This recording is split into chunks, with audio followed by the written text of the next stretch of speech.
Bueno, la muerte, les decía, es la separación, aunque existen varias formas de muerte, por lo menos tres.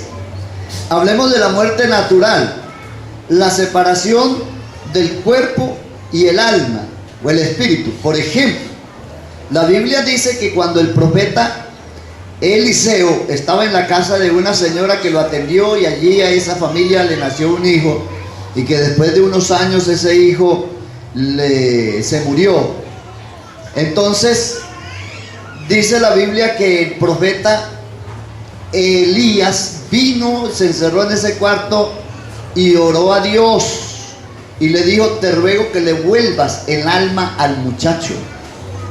Y entonces se acercó a él, se descargó su cuerpo sobre él para que el niño entrara en calor, le sopló en la boca hasta que él estornudó, y luego se levantó y se lo entregó a la mamá. Lo que a mí me llama la atención es que ahí dice con toda claridad que Elías le pidió a Dios que le devolviera el alma al muchacho, y que el alma le fue devuelta.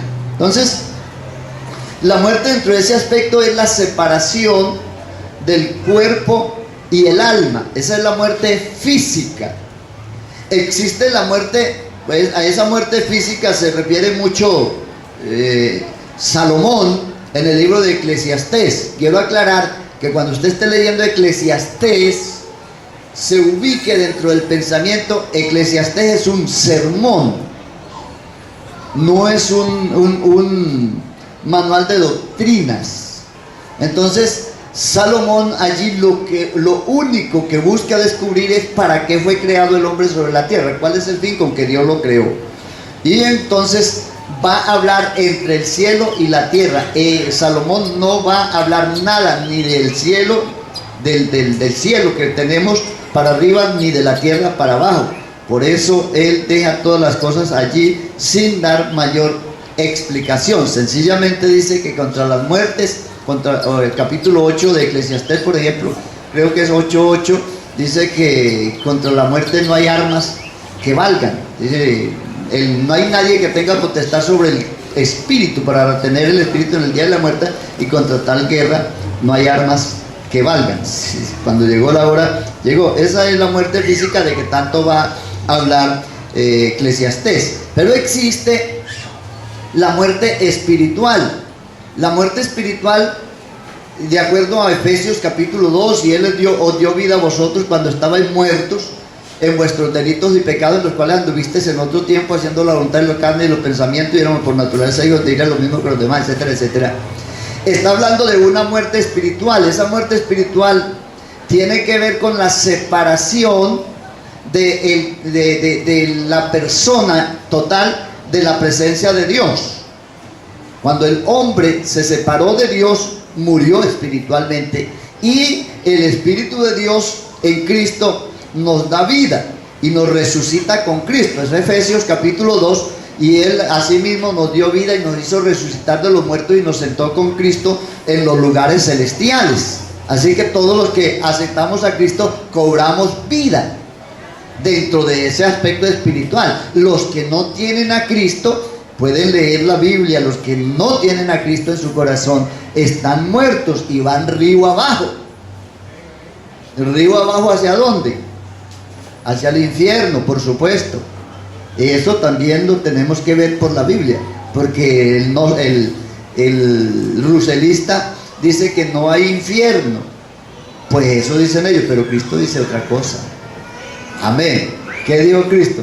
Dijo: si tu ojo derecho te es ocasión de caer, sácalo y échalo de ti, porque mejor es que entres al cielo con un solo ojito que con los dos ojitos irse al infierno, donde el gusano nunca muere y la llama nunca se apaga.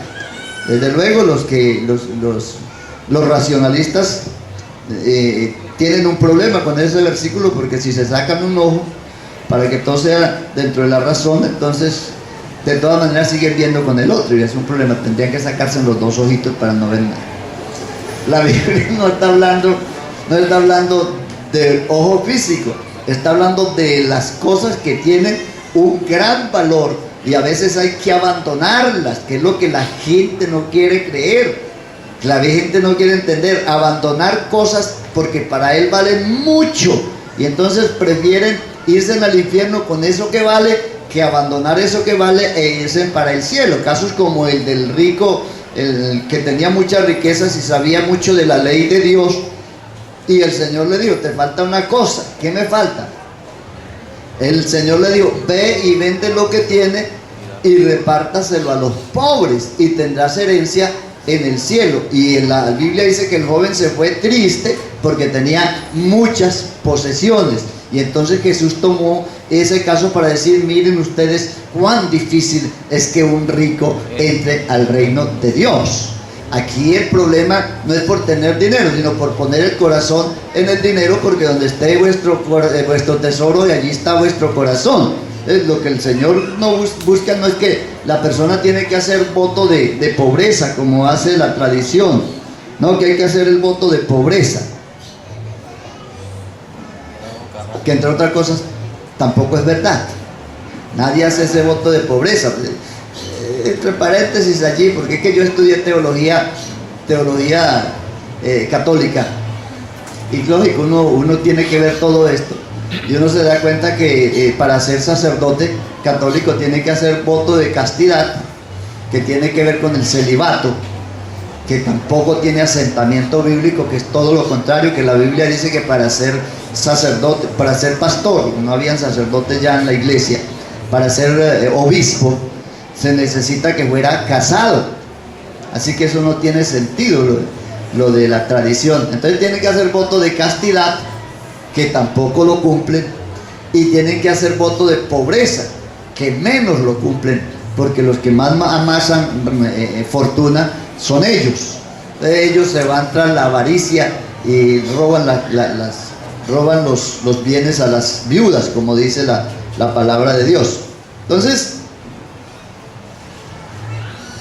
Entonces, la muerte espiritual es la separación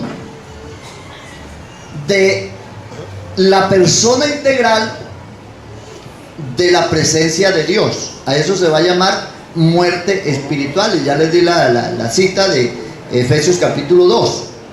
Y existe también entonces la muerte segunda, que ya allí tiene que ver con el juicio final. Apocalipsis 20:14. Los que al final, allá al final de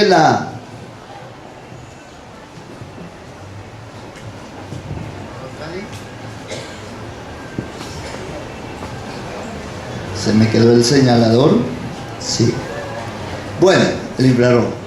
Los que al final van a la condenación eterna, que es el último cuadrito de abajo, ya ahí es la separación total del ser total de los que estamos en el cielo, con cielo nuevo y tierra nuevas con Dios, y los que están ahí en el infierno, que esa es la muerte segunda, y que la Biblia marca como el lugar de eterna perdición. El lugar de eterna perdición. Esa ya es la muerte segunda. Allá eso solo ocurrirá después del juicio, y que tiene que ver con los que la Biblia dice para nuestro tiempo, creo que es Primera Tesalonicenses capítulo 1, dice que los que no obedecieron al Evangelio. Vamos a ver si lo ubico, porque me parece que es muy importante este pasaje. Este pasaje con relación a la muerte segunda.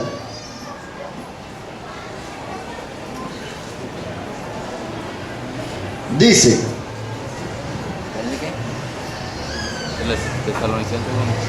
segunda a los Tesalonicenses capítulo 1. Dice: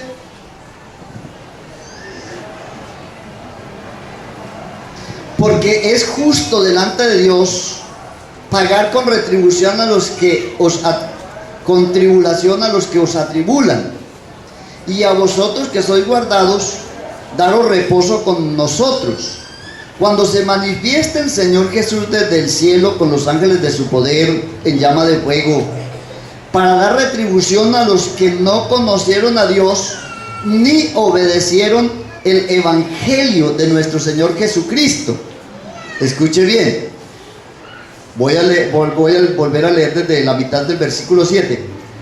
Cuando se manifieste el Señor Jesucristo desde el cielo con los ángeles de su poder en llama de fuego, para dar retribución a los que no conocieron a Dios ni obedecieron al evangelio de nuestro Señor Jesucristo. ¿Qué pasará con ellos? Versículo 9. Los cuales sufrirán pena de eterna perdición, excluidos de la presencia de Dios y de la gloria de su poder. Esa también es la muerte segunda. ¿Para quiénes? Para que no conocieron a Dios ni obedecieron el evangelio del Señor Jesucristo, que es el único camino de salvación. Ellos sufrirán pena de eterna perdición, excluidos de la presencia del Señor y de la gloria de su poder. Eterna perdición. Ya recuerden que ya lo eterno es permanente, que ya no tendrá fin. Entonces estamos hablando de la eterna perdición, el mismo cuadrito, lugar donde van los muertos después del juicio, o los juzgados que no se salvaron y van al lugar de eterna perdición.